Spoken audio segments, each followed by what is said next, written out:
कुछ ही देर में जैसे ही नव्या आरव को लेकर घर पहुंची तो उसने देखा कि अविनाश सामने बैठा हुआ था। अविनाश को देखकर आरव बहुत खुश हो गया था। पापा पापा मैं आ गया, बोलते हुए आरव तुरंत अविनाश के गले लग गया। वेरी गुड, कैसा रहा दिन आपका? अविनाश ने आरव के साथ खेलते हुए पूछा। बहुत अच्छा पापा, मुझे आपको एक बात बतानी है, आरव ने कहा और अविनाश का हाथ पकड़कर उसे एक तरफ ले गया।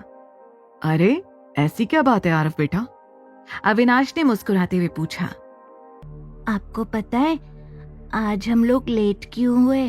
आरव के सीरियस एक्सप्रेशंस देखकर अविनाश कंफ्यूज हो गया। नो, क्यों?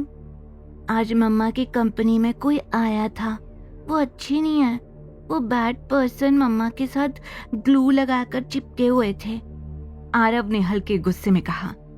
तो क्या कोई मम्मा को परेशान कर रहा था? अविनाश ने पूछा। हाँ, आरव ने बिना किसी डाउट के कहा। नव्या को कोई परेशान कर रहा था ये सोचकर ही अविनाश का दिमाग गर्म हो गया था।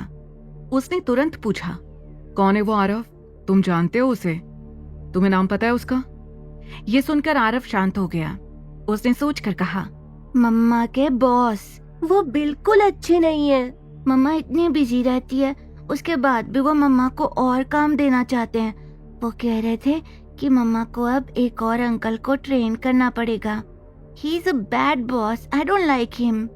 अविनाश मन ही मन गुस्से में सोच रहा था कि विशाल नव्या को फिर से परेशान करने लग गया है। उसे अच्छे से पता था कि विशाल ऐसा इंसान है जो अपनी फितरत कभी नहीं छोड़ता। उस रात मैंशन में डिनर के बाद अविनाश अपनी स्टडी रूम में चला गया क्योंकि उसे ऑफिस का कुछ काम खत्म करना था। काम करने के बाद अविनाश ने शशांक को कॉल किया और उसे घर बुला लिया। शशांक सोने ही जा रहा था लेकिन अविनाश का कॉल वो किसी भी टाइम अवॉइड नहीं कर सकता था। उसे पता था कि अगर अविनाश ने इस वक्त उसे बुलाया तो जरूर कोई इंपॉर्टेंट काम होगा। मैंशन पहुंचते ही वो सीधे स्टडी रूम में गया। सर, आपने इस वक्त बुलाया? शशांक ने पूछा। उसे डर था कि कहीं उससे कोई गलती तो नहीं हो गई जिसकी वजह से अविनाश ने उसे यहाँ बुलाया है। शशांक, मैंने सुना है कि स्टार एंटरटेनमेंट में एक इम्पोर्टेंट इन्वेस्टमेंट प्रोजेक्ट चल रहा है। मैं चाहता हूँ कि उस प्रोजेक्ट को तुम हैंडल करो, अविनाश ने कहा। यह सुनकर शशांक हैरान हो गया। ओके सर, उसने कहा। उस प्रोजेक्ट की मीटिंग लास वेगस में होने वाली है। विशाल उस प्रोजेक्ट के लिए वेगस जाने वाला है।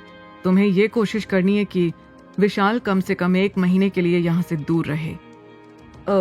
ओके, बस इतना ही? शशांक ने कहा। क्यों, ये काफी नहीं है? No sir, I meant okay, will do that, Shashank ने लड़खड़ाते हुए कहा। उसे लग रहा था कि अविनाश ने इस छोटे से काम के लिए उसे यहाँ बुलाया था। इस काम को जल्दी करो, you can leave now, Avinash ने सीरियस टोन में कहा। शशांक वहां से निकल तो गया था लेकिन वो बस यही सोच रहा था कि अविनाश कब से विशाल की बिजनेस ट्रिप्स में इंटरेस्ट लेने लगा। उसे समझ नहीं आ रहा था कि अविनाश ये सब क्यों कर रहा था।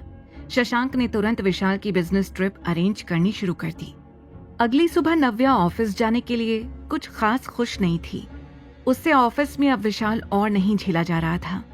उसकी मुसीबत तो तब बढ़ गई जब विशाल उसे साथ में लंच करने के लिए फोर्स करने लगा। वो ऑफिस पहुंची तो हर जगह विशाल से बचती हुई अंदर जा रही थी। वो हर जगह देखती हुई बस यही सोच रही थी कि कहीं उसे विशाल न मिल जाए। वो अपने कैबिन में जाकर बैठी ही थी कि तभी विशाल का असिस्टेंट नव्या के कैबिन में आया और कुछ डॉक्यूमेंट्स साइन करते हुए बोला, विशाल सर ने मेरी लाइफ डिफिकल्ट बना दी है। वो 1 महीने के लिए बिजनेस ट्रिप पर गए हैं और मुझे इस बारे में आज पता चला। इतना सारा काम मेरे सिर पर डालकर सर चले गए। यह सुनते ही नव्या का चेहरा चमक उठा। विशाल 1 महीने के लिए बाहर ट्रिप पर? रियली? हाँ, दैट्स ट्रू। वो आज सुबह ही निकले हैं बिना किसी को बताए। पता नहीं रातों रात उनका प्लान कैसे बन गया।